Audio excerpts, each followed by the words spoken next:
এখন আমি একটু চুলপাকনামি করে যদি যাই তাহলে তো আবার ঝামেলা হতে পারে। এই জন্য আমি এই জায়গার মধ্যে একটু ঘুরতে থাকলাম। তো এখন রাত বাজে 12টা।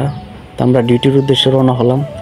তাই রওনা হওয়ার সময় ভাবলাম একটা ভিডিও করিনি, কেননা সবাই তো ব্লগ করা শুরু করছে, এই জন্য আমি একটু ট্রাই করলাম।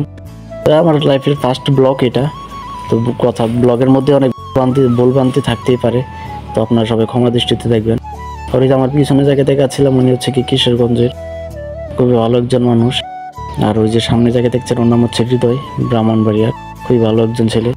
তো আমরা ডিউটির উদ্দেশ্যে রওনা হলাম। চলুন দেখা যাক রাত্রির মালয়েশিয়া শহরটা কীরকম। তো আস্তে আস্তে আমরা চলে আসছি প্রায় আমাদের রুম থেকে 1 মিনিট যাইতে এরকম একটা রাস্তা পড়ে, একদম খালি রাস্তা। দেখেন কত সুন্দর, যেদিকে তাকাবেন সেদিকে শুধু বাতি আর বাতি। তো ভাবলাম ওই জায়গার মধ্যে আসলাম। রাত্রি বাজে 12টা, 12:30 প্রায়। তো বড় ভাইকে বললাম, বড় ভাই চলেন একটু সামনে থেকে ঘুরে আসি। তো বড় ভাই বললো যে এখন রাত্রে যেহেতু ওই দিকে যাওয়া ঠিক হবে না, অনেক রাত হয়ে গেছে, ঝামেলা হতে পারে। তো আমি ভাবলাম ঠিক আছে, বড় ভাই কথা, ওরা অনেক দিন যাবত এই জায়গার মধ্যে থাকে, এখন আমি একটু চুলপাকনামি করে যদি যাই তাহলে তো আবার ঝামেলা হতে পারে। এই জন্য আমি এই জায়গার মধ্যে একটু ঘুরতেই থাকলাম। মালয়েশিয়া রাত্রের শহর শুধু ঘুরতেই থাকলাম। তো এক পর্যায়ে সবাই আসার পর আমরা রওনা হই আমাদের কোম্পানির উদ্দেশ্যে। তো দেখেন কতগুলো অনেকই আমরা প্রায় সময় এই জায়গার মধ্যে এসে দাঁড়ায় থাকি রাত্রে 12টা 12:30 দিকে। তা আসলে সবাই এক সময় আসলে তো একসাথে বাইরে আমরা ওই রাস্তাতে যাই। আর এই একসাথে বাইরে যাওয়ার একটা কারণ আছে। এটা হচ্ছে গিয়ে মনে করেন ওই যে রাস্তা দিয়ে আমরা যাচ্ছি ওই রাস্তার মধ্যে অনেক তামিল আছে, যারা মনে করেন যে মদ্যপান করে আসা পরে মনে করেন যে রাস্তার মধ্যে উচ্ছৃঙ্খল সৃষ্টি করে, মানুষকে ধরে জিনিসপত্র রেখে দেয়। তো আমরা যে রাস্তা দিয়ে আসছি, যে সামনে যে বিল্ডিংগুলো দেখতে পাচ্ছেন ওইগুলোর মধ্যে অনেক থাকে, বাঙালি থাকে, ওই তামিল থাকে, ইন্ডিয়ান থাকে, নেপালি থাকে। তো একটা কথা কি জানেন, বড় ভাই বললো যে ওই রাস্তা দিয়ে তুমি যদি কোনোদিন একা চলো তাহলে বুঝতে পারবা। ওই রাস্তা দিয়ে মনে করেন যে রাত্রের বেলা যে তামিল গুলো আছে ওরা মনে করেন যে মদ্যপান করে একা এই রাস্তা দিয়ে ঘুরে। যদি কোনো বাংলাদেশি অথবা অন্যান্য দেশের কোনো মানুষকে যদি একা পাই তাহলে মনে করেন যে সাথে যা আছে সব রাইখা দেয়। তো ভাবলাম যে আমি তো আগে পরে দেশে কোনোদিন থাকি না, এই শহরের প্রতি আমার তেমন কোনো জানাশোনা নেই। তো তাদের সাথে প্রায় প্রতিদিন এইভাবে যাওয়া হয়।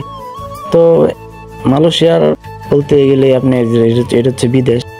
তো এই জায়গার মধ্যে মনে করেন আপনার যদি রাস্তার মধ্যে কোনো কিছু হয়েও যায়, একজন বাংলাদেশি কোনো সময় আপনাকে ধরবে না, আপনার বিপদ আপনাকেই সলভ করতে হবে। তো যাইতে মনে করেন যে ভিডিও করতেই থাকলাম। তো এক পর্যায়ে এমন আমরা যে জায়গার মধ্যে এখন বর্তমান আছে এই জায়গার মধ্যে প্রায় অনেক কুকুরই থাকে রাস্তার মধ্যে।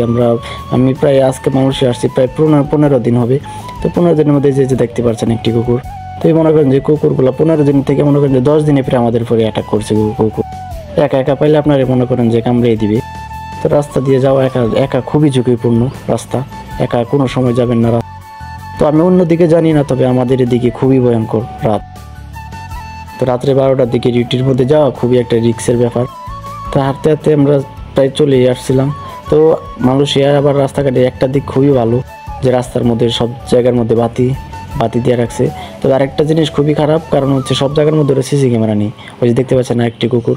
আপনারা মালয়েশিয়া যাওয়ার পথে প্রায় সময় প্রতিটা জায়গার মধ্যে কুকুর পাবেন রাত্রিবেলা। তো একটু সাবধানে থাকেন। যারা মালয়েশিয়া থাকেন তারা অবশ্যই জানেন মালয়েশিয়া সম্পর্কে। তো মালয়েশিয়া সম্পর্কে তাদেরকে আমি আসছি মাত্র আজকে 12-13 দিন হবে। তো মালয়েশিয়া সম্বন্ধে আমার তেমন কোনো ধারণা নাই, তারপরও যতটুকু জানি ততটুকু আপনাদেরকে জানাচ্ছি। তো আমি আমাদের কোম্পানিতে এসে পড়ছি। ওই যে এটি হচ্ছে আমাদের কোম্পানি। ওই যে সবাই এই জায়গার মধ্যে দাঁড়াইতেছে। তো এই যে দেখা যাচ্ছে প্রিন্টেডস, ওইটা হচ্ছে আমাদের কোম্পানি। তো সবাই ভালো থাকবেন। এটাই আমার ফার্স্ট ভিডিও। যদি ভালো লাগে তাহলে লাইক, কমেন্ট, শেয়ার তো দিবেন না জানি। ধন্যবাদ সবাইকে।